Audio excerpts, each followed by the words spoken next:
Zoti Sheaj, me pak fjalë si përshkon fushata elektorale, ne e pama të ndoqëm, këshim bërë një kolazh tuaj, një video, aktiv shumë e gjitha. Çfarë pritshmërie ka mundësia në këto zgjedhje? Tani si përshkon fushata, kuptohet që pritshmëria është gjithmonë e madhe, e mira nuk ka fund, por nëse krahasojmë se nga u nisëm para pothuajse një viti, të shikojmë sot se si kemi ngritur struktura në pothuajse gjithë Shqipërinë, sidomos në Tiranë, bëjmë takime vazhdimisht, ka një mbështetje shumë të madhe, sa po bëm të dielën bëm hapjen e fushatës te Pallati Kongreseve, të premten bëm një tur nga Shkodra në Sarand, ku prekëm disa qytete të Shqipërisë, ku takuam strukturat tona, folëm, prezantuam kandidatët. Tani dhe nëse dua të jem objektiv, nuk shoh asnjë parti tjetër të re që të arrijë të bëj aktivitete si po bëjmë ne. Mos flasim pastaj për gjithë aktivitetet tjera që po bëjmë, duke gjetur mënyra për të komunikuar dhe për të përcjellë mesazhin ton, duke folur me biznese, duke folur me sipërmarrësit, duke folur me bashkëpunëtorët e tyre. Në rrjetet sociale kemi një rritje shumë të madhe të ndjekësve, të vëmendjes. Dhe kjo do të thotë se puna që po bëjmë po sjell rezultat, po arrim të përcjellim mesazhin ton që është për një Shqipëri ku ndryshe nga çfarë ka ndodhur në këto 84 vite, mund t'ja dalësh me punë. Po shpjegojmë, po tregojmë që ka një Shqipëri tjetër përveç asaj Shqipërisë për të cilët flitet nëpër media, nëpër debate, Shqipëria e krimit, e korrupsionit, e vjedhjeve, e përfitimeve, e aferave, ka një Shqipëri, është Shqipëria e njerëzve që punojnë, që kërkojnë t'ja dalin me punë të ndershme, që besojnë tek Shqipëria dhe besojnë që duhet të vazhdojnë të ngulin këmbë. Si çfarë propozojmë ne, cili është mesazhi ynë? Ne qartësisht jemi një parti e re, zgjedhjet e ardhshme nuk pritet që ne të marrim pushtetin, ne të kemi mundësi të realizojmë vizionin ton dhe planin ton, dhe kështu që ne flasim më shumë. Realizohet duke marrë.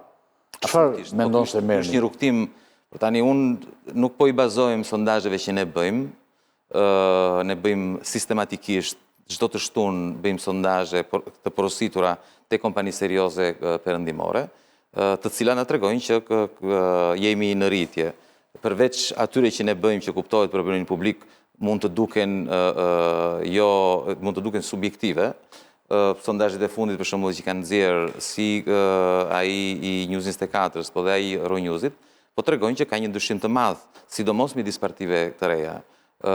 Ne jemi ndjeshëm partia e dytë pas Partisë Demokratike, dhe kjo është fal punës që kemi bërë sidomos vetëm në këtë vit, po sidomos edhe në muajt e fundit.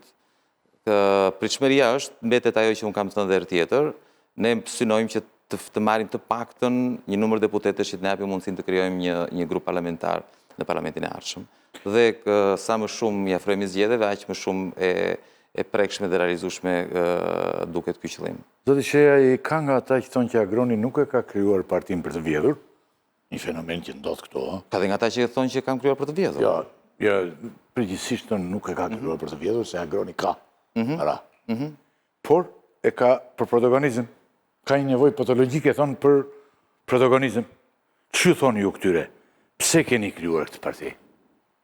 Tani, që unë Se për të vjedhur ka plotër, po? Që unë me bashkëthemeluesit, me Barbër, me Rald dhe me të tjerë, kemi krijuar një parti sepse duam të bëjmë diçka të madhe, të rëndësishme për cilën të jemi krenar dhe e cilat të shkojnë në të mirën e vendit, kjo s'ka asnjë dyshim, është e pamohueshme, por shumë mirë bëjnë që thonë që ne e bëjmë për këtë, sepse pikërisht kjo na dallon nga të gjithë të tjerët në fakt.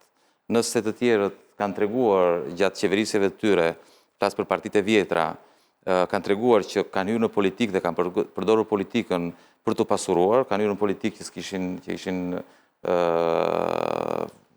kishin kokër leku, flasin troç si flitet si flasin njerëzit e thjeshtë ose në jetën e përditshme, dhe tani janë bërë milionera. Pastaj kemi partitë të reja të tjera që pa patur pushtet akoma, ose me pak pushtet dhe me pak lidhje, kam bërë, në disa raste kam bërë dhe më shumë se çfarë kam bërë ata që kam patur pushtetin. Kështu që kjo ne na bën, dhe kjo akuzë në thojza, apo ky opinion, ne na bëhet qefi që mendojnë që shohin shumë. Ku ta gjejmë? Zonja Doda, ju me çfarë merreni pa përveç politikës? Profesioni juaj. Unë që mos merresha me politikë, faktikisht, bëra studimet për arkitekturë dhe me arkitekturë merrem. Kur fillova punën si arkitekte... Më thënë keni marrë një profesion shumë specifik Po. që të mos merreni dhe me politikë. Pikërisht, për këtë arsye dhe është historia e lezetshme, se unë e fillova profesionin të rrija larg politikës, sepse e ndjeja që kisha një farë thirrje, por kisha parë të prindrit e mi, të familja ime zhgënjim nga politika. Dhe vendosa të përkushtohem arkitekturës, edhe sepse doja të isha e pavarur nga politika. Të kisha parat e mia, të kisha profesionin tim. Është një zanat që të jep absolut, të jep punë mundësi edhe jashtë politikës. Nga të paktët. Por kur fillova punën në arkitekturë, kuptova që në fakt unë po ju rregulloja njerëzve shtëpit, po nuk po ju rregulloja jetën. Do tani këtë gjë dua të bëjmë politikë. Unë dua të kem një impakt më të madh te njerëzit. Dua vërtet të përmirësoj jetën e shqiptarëve. Dhe për këtë merrem me politikë. Pra ju mendoni që jeni bashkuar me mundësinë, me agronin për të krijuar mundësinë më të mirë njerëzve përveç arkitekturës, si mendoni?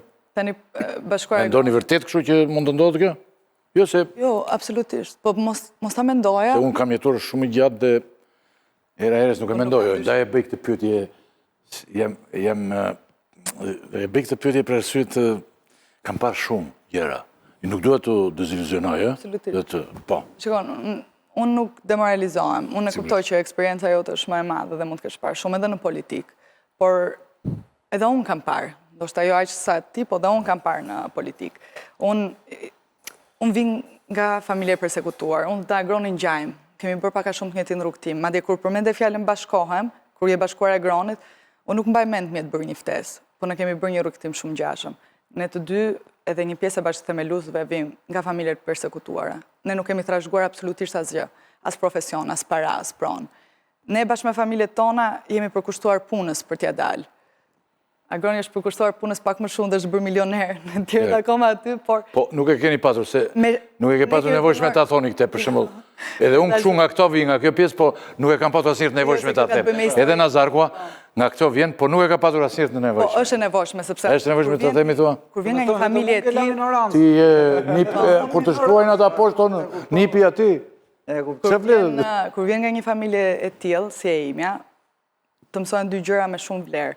E para që duhet rish gjithmonë në krah drejtësisë, duhet bësh gjithmonë nga e drejta, dhe pa drejtësisë duhet i dalësh gjithmonë në ballë. Këto dy gjëra unë kam mësuar dhe kam trashëguar. Thash, me agronin kemi bërë një rrugtim shumë të ngjashëm, që nga familja që vim, nga puna që kemi bërë, nga idealet tona, nga si e shikojmë Shqipërinë, nga fakti që kemi qenë jashtë, jemi kthyer për të kontribuar për vendin tonë.